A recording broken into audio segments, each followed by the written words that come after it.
Asia cup ফাইনালের স্বপ্ন ধূলিসাৎ। পাকিস্তানের 135 রানে থামিয়েও পারল না বাংলাদেশ। কাণ্ডজ্ঞানহীন ব্যাটিংয়ে হারল 11 রানে। রোববার শিরোপার মঞ্চে লড়বে। বললাম কালকে আমার কাউন্সিলরশিপও ক্যান্সেল হয়ে যেতে পারে, কোর্টে রিটও হয়ে যেতে পারে, কোর্টে কেস হয়ে যেতে পারে।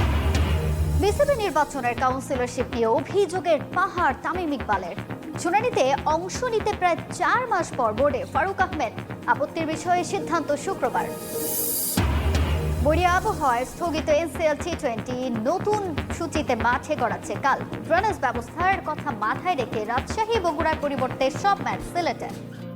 এশিয়া কাপের অলিখিত সেমিফাইনালে পাকিস্তানের বিপক্ষে 11 রানে হারল বাংলাদেশ। সুপার 4-এ টানা 2 ম্যাচ হেরে এশিয়া কাপ থেকে বিদায় নিল লাল সবুজের দল। শুরুতে ব্যাট করে 135 রান করে পাকিস্তান, জবাবে 124 রানে থামে বাংলাদেশের ইনিংস। দুবাইতেই শুরুতে ছিল বাংলাদেশি বোলারদের দাপট। তাসকিন মেহেদীর রিশাদ ঝড়ে 50 রানের আগেই 4 উইকেট হারায় পাকিস্তান। পরে সলমান আগাকেও বিদায় করে 16 কলা পূরণ করেন মুস্তাফিজ, কিন্তু সেখানেও হাল ছাড়েনি মেন ইন গ্রিন। শাহিন আফ্রিদির 2 ছক্কায় আবারও জীবন পায় পাকিস্তান। পরে মোহাম্মদ নওয়াজ এবং ফাহিম আশরাফদের দারুণ ব্যাটিংয়ে 135 রানের লড়াকু পুঁজি পায় সলমান আগার দল। জবাব দিতে নেমে শাহিন আফ্রিদির আগুনে গোলার সামনে পড়ে বাংলাদেশ। পারভেজ ইমন এবং তাওহিদ হৃদয় ছুড়ে দিয়ে আসে নিজেদের উইকেট। পরে সাইফ আউট হলে সব আশা শেষ হয়ে যায় বাংলাদেশের। সোহান, শামীম, জাকেররা ছিলেন নিজেদের ছায়া হয়ে। তাদের বিরক্তিকর ব্যাটিং হতাশ করেছে সমর্থকদের।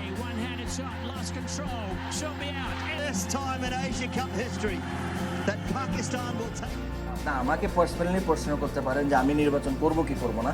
আমার প্রশ্ন করা হলো যে আমাকে নির্বাচন করতে দিবে কি দিবে না। কেন শঙ্কা প্রকাশ করলেন তামিম ইকবাল? নির্বাচন ঘিরে বিসিবিতে নোংরা রাজনীতি চলছে বলে অনেক কাউন্সিলরই অভিযোগ করেছেন। সেখানে যোগ দিলেন তামিম ইকবালও। নির্বাচন থেকে দূরে সরানোর ষড়যন্ত্রের ইঙ্গিত দিলেন খান সাহেব। কালকে আমার কাউন্সিলরশিপও ক্যান্সেল হয়ে যেতে পারে, কোর্টে রিটও হয়ে যেতে পারে, কোর্টে কেস হয়ে যেতে পারে। এখন কেন হবে এটা আপনারা খুব ভালো করে বুঝেন। তামিমকে কোন প্রক্রিয়ায় বাদ দিবে নির্বাচন কমিশন? ওল্ড ডিওএইচএস এর কাউন্সিলরশিপ নিয়ে জটিলতার শঙ্কা ছিল, তা দূর হয়েছে। তবে সাবেক ক্রিকেটার প্রশ্নে বাধা আসতে পারে বলে মনে করেন তিনি। গঠনতন্ত্র অনুযায়ী বর্তমান ক্রিকেটার বিসিবির নির্বাচনে কাউন্সিলর হতে পারবে না। সেক্ষেত্রে বর্তমান বোর্ড সভাপতিও চ্যালেঞ্জের মুখে পড়বে বলে দাবি তামিম ইকবালের। প্লিজ আপনারা গঠনতন্ত্রটা বের করে দেখেন। সাবেক ক্রিকেটার লেখা আছে, বাট সাবেক ক্রিকেটারের কি কোনো ব্যাখ্যা দেওয়া আছে কিনা যে আমার অফিসিয়ালি রিটায়ারমেন্ট ঘোষণা করতে হবে? যদি এই কেসই হয়, বিসিবি যে 15 জনের তালিকা দিয়েছেন, মোহাম্মদ আশরাফুল তো রিসেন্টলি ইংল্যান্ডে ক্রিকেট খেলে এসেছেন। আমিনুল ইসলাম বুলবুল ভাই আমাদের প্রেসিডেন্ট, উনিও অফিসিয়ালি কোনো জায়গায় রিটায়ারমেন্ট ঘোষণা করেন নাই। If you want to catch me in that way, then they also get count. খসড়া ভোটার তালিকা থেকে বাদ পড়া 15টি ক্লাবের একটি গুলশান ক্রিকেট ক্লাবের সহসভাপতি হিসেবে বোর্ডে এসেছিলেন তামিম ইকবাল। নির্বাচন ঘিরে নোংরা রাজনীতি করতে গিয়ে ক্লাব ও ক্রিকেটারদের বিপদে না ফেলার আর্জি তামিম ইকবালের। আপনার 300টা ক্রিকেটারের কথা মাথায় রাখতে হবে, কেন এই 15টা ক্লাব রেগুলারলি ক্রিকেট খেলে, বিভিন্ন ডিভিশনে ক্রিকেট খেলে। বিভিন্ন ডিভিশনকে প্রত্যেকটা প্লেয়ারদেরকে পেমেন্ট করে, ওই টাকা দিয়ে কিন্তু তাদের একটা বছরের 70 to 80% আয়। আর তাদের প্লেয়ারদের কথা খালি এখানে আসছে না, প্লেয়ারদের সাথে তাদের পরিবারের জড়িত। এই 300টা প্লেয়ারের 15টা কাউন্সিলর যদি ব্যাক আউট করে, এই 300টা প্লেয়ারের দায়িত্বটা কে নিবে? বিসিবি, ইসি না অন্য কেউ?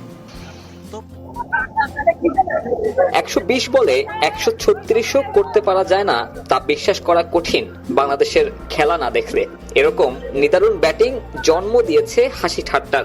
এমনকি পাকিস্তান কিংবদন্তিও অবাক, টেস্ট খেলুড়ে একটা দেশের টপ অর্ডার কিভাবে এত জঘন্য ব্যাটিং করে।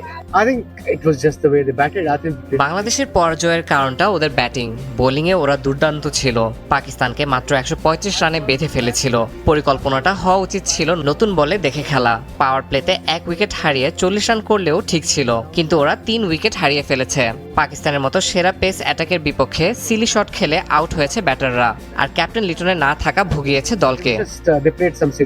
ম্যাচে সান্ত্বনা কেবল বোলিংটা। তাসকিন আহমেদের লাইন লেন্থে মুগ্ধতা ঝরেছে সুলতান অফ সুইং এর কণ্ঠে। প্রশংসা করেছেন রিশাদ হোসেনেরও। গত 2-3 বছরে তাসকিন খুব ইমপ্রেস করেছে। যেভাবে সে বল করে, উইকেট নেয়, সে দলের অন্যতম সেরা বলার। মুস্তাফিজ তো ভালোই, আর রিশাদকে আমি সবশেষে পিএসএল এ বল করতে দেখেছি, সে দারুণ করেছিল। তার ভবিষ্যৎ উজ্জ্বল। Lahore Qalandars, he bowled beautifully. বাংলাদেশে ওয়াসিমের স্মৃতির শেষ নেই। আবাহনীর হয়ে মাঠ মাতাতেন, সেসব এখন কেবলই অতীত।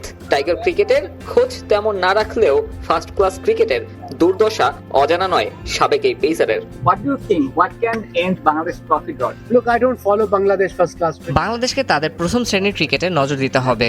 লাল বলের ক্রিকেট থেকে আসল ব্যাটার পাওয়া যাবে। আমি এটা বছরের পর বছর ধরে বলে আসছি। ঠিক যখন থেকে বাংলাদেশের ক্রিকেট ফলো করছি তখন থেকেই বলছি, প্রথম শ্রেণীর ক্রিকেট ঠিক করলেই সব ঠিক হয়ে যাবে। Since I came there in '94 and played for Rabani.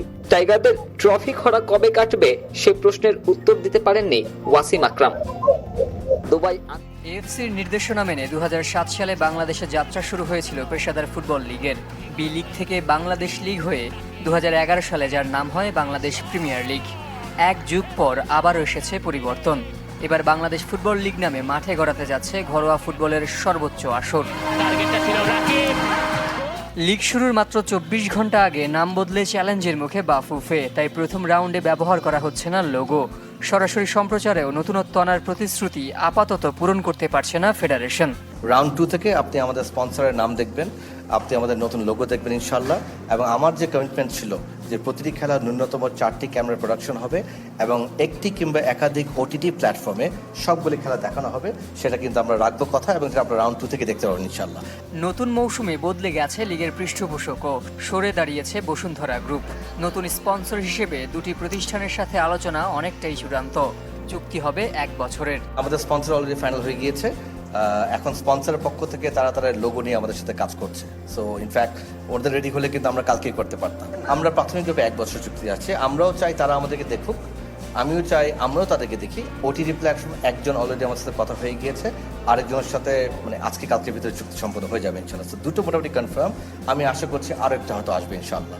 এবারও 5 ভেন্যুতে হবে খেলা। কিংস এরেনা, কুমিল্লা, মুন্সিগঞ্জ ও গাজীপুর থাকলেও বাদ পড়েছে ময়মনসিংহ। পরিবর্তে প্রথমবার পেশাদার ফুটবল হবে মানিকগঞ্জে।